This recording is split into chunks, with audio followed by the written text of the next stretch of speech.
কিছুদিন থেকে তীব্র গরম, তার মাঝে আবার বিদ্যুৎও থাকে না। এত গরমে আমরা কিভাবে সহ্য করব? যে গরম পড়ছে, আল্লাহ আমাদের উপর যে গজব দিচ্ছে, এই গজবে মনে হয় আমাদের বেঁচে থাকায় অনেক দুর্ভাগ্যর বিষয় হয়ে যাবে। তাই এত গরমের মধ্যে তো দুপুরবেলা গায়ে তো পানি না দিলে মনে হচ্ছে যে গা পুড়েই যাচ্ছে। যখন পানি দেওয়া থেমে যায় তখন তো মনে হয় আবার দেইছেই। তাই এত গরমের মাঝে সহ্য করতে না পেরে একটু গোসলখানায় গিয়েও শান্তি নেই। যে এত পানি যখন গায়ে দেই তখনই অনেক শান্তি লাগে, আবার পানি দেওয়া যখন বন্ধ করে দেই তখন মনে হয় যে আবার আমি যেখানে ছিলাম সেখানেই। তাই ভিজা গায়ে থাকলে তো আবার অনেক অসহ্যর মাঝে পড়ে যাব। তাই একটু গোসল পাড়ে গিয়ে একটু ভিডিও করে আপনাদের মাঝে শেয়ার করতেছি। কেমন হবে অবশ্যই বলবেন।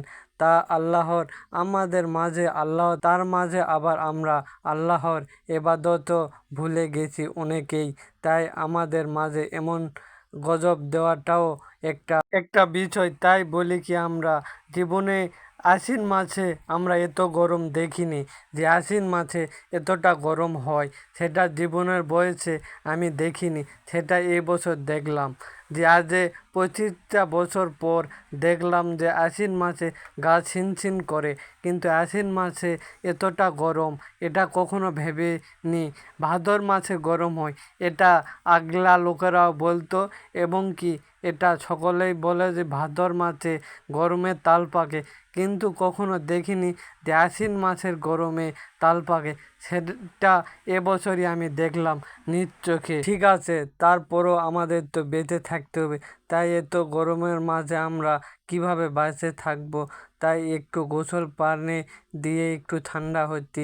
যে গরম গেল, জীবনে আমি আশ্বিন মাসে এত গরম দেখিনি বুদ্ধির বয়সে।